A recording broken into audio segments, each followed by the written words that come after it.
नमस्ते बच्चों, कैसे हैं आप लोग। आज फिर मैं आपके सामने एक बहुत ही अच्छी शिक्षाप्रद कहानी लेकर उपस्थित हूँ। इस कहानी का शीर्षक है गॉड इज प्रेजेंट एवरीवेयर।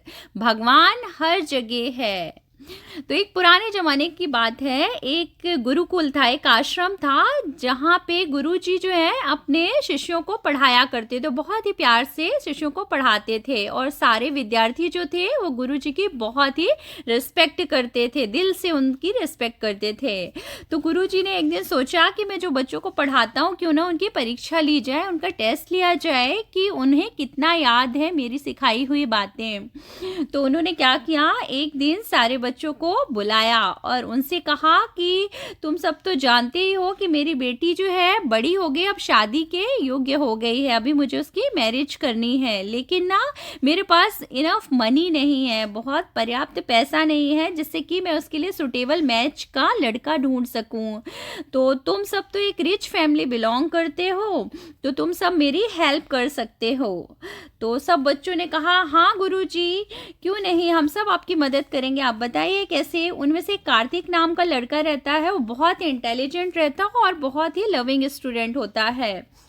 तो वो गुरुजी को कहता है, गुरुजी आप बताइए हम किस तरह से आपकी मदद कर सकते हैं।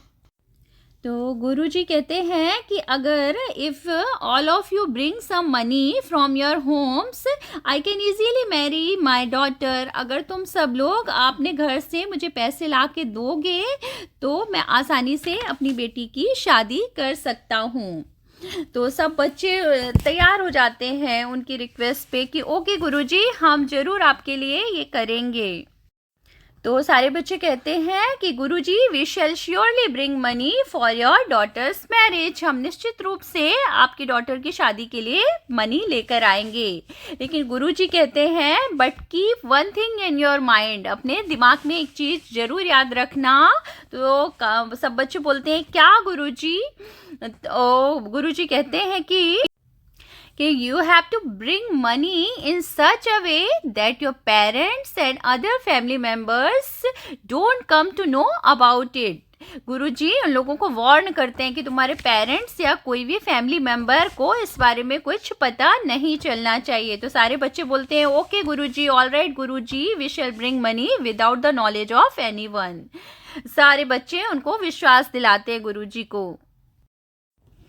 अब क्या होता है, सारे बच्चे अपने अपने घर जाते हैं और फिर एक सप्ताह 1 वीक के बाद आश्रम में लौटते हैं। All the peoples went to their homes and return to the ashram after a week with money. They said Guruji we brought the money. तो सारे बच्चे एक सप्ताह के बाद जब वापस आते हैं तो सबके हाथों में मनी और पैसा होता है और गुरुजी के बोलते हैं गुरुजी हम आपके लिए ये मनी लेकर आए हैं, टेक इट, लीजिए ये मनी। तो गुरुजी उनसे पूछते हैं I hope nobody knows about it. किसी को भी इस बारे में कुछ पता नहीं चला होगा। तो सब बच्चे कहते हैं कि yes Guruji, nobody knows about it because we collected the money at such a time when nobody could see us. हमने उस समय ये सारे पैसे कलेक्ट किए, इकट्ठा किए हैं जब घर पे कोई भी नहीं था और हमें कोई भी नहीं देख सकता था, हम तब पैसे लेकर आए हैं। फिर उन्हीं में से कार्तिक जो था, कार्तिक नाम का जो बच्चा, वो दूर खड़ा होके चुपचाप देख रहा था। गुरुजी ने उसको देखा और फिर उसको बुलाकर पूछा कि Kartik my dear son come here, यहाँ आओ। Why are you so silent, इतना चुपचाप तुम क्यों खड़े हो वहाँ पे। तो कार्तिक कहता है कि Guruji I could not bring money for you. तो गुरुजी पूछते हैं कि वाई, क्यों नहीं ला सके तुम मनी मेरे लिए। तो कार्तिक बोलता है कि Guruji when I picked up the money I felt that someone was watching me so I could not take out money. Kartik ऐसा करके एक्सप्लेन करता है गुरुजी को कि जब मैं मनी ले रहा था तो मुझे ऐसा लग रहा था कि मुझे कोई देख रहा है, इसलिए मैं मनी नहीं ले सका, नहीं निकाल सका। तो गुरुजी कहते हैं कि कोई बात नहीं, go and try again today. आज फिर से तुम घर जाओ और फिर से आज कोशिश करना। तो गुरु ने ऐसा एडवाइस दिया उसको, कार्तिक को, कि आज फिर से तुम कोशिश करो पैसे लाने की। अब कार्तिक क्या करता है कि फिर से घर जाता है और फिर नेक्स्ट डे फिर से वो खाली हाथ ही आता है और फिर से वो गुरुजी को कहता है कि मैं आज फिर से मनी नहीं ला सका। तो गुरुजी थोड़ा गुस्सा होकर के उसको बोलते हैंगे एंग्री होकर के कि Kartik again you have come empty handed, why, क्या हुआ, तुम आज फिर खाली हाथ क्यों आए हो? तो कार्तिक कहता है Guruji, when I was taking out the money I felt that someone was watching me today too. तो गुरुजी को वो बोलता है कि आज फिर से जब मैं पैसे या मनी निकाल रहा था तो मुझे फिर से ऐसा फील हुआ कि कोई मुझे देख रहा है, इसलिए मैं पैसे नहीं ले सका। तो गुरुजी ने पूछा कि but who is keeping such a watch on you, कौन है जो तुम्हें देख रहा है?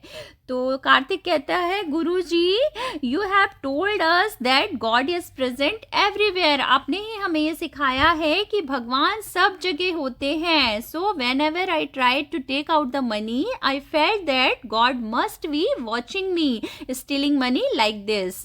जब मैं पैसे निकाल रहा था तो मुझे ऐसा फील हुआ कि भगवान मुझे देख रहे हैं, इसलिए मैं पैसा नहीं निकाल सका और मैं आपके लिए पैसे नहीं ला सका।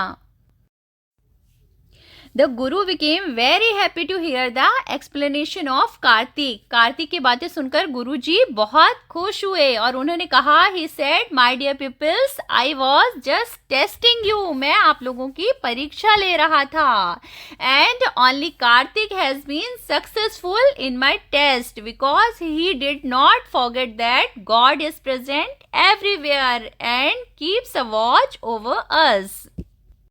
तो गुरुजी ने कहा कि मैं आप लोगों की परीक्षा ले रहा था और उसमें सिर्फ कार्तिक ही पास हुआ है, क्योंकि वो कभी ये चीज़ नहीं भूला कि गॉड इज़ प्रेजेंट एवरीवेयर, भगवान हर जगह उपस्थित है और वो हमें हर जगह से देख रहा है। हम चाहे कोई भी काम करें, वो हमें हर काम करते हुए देख रहा है।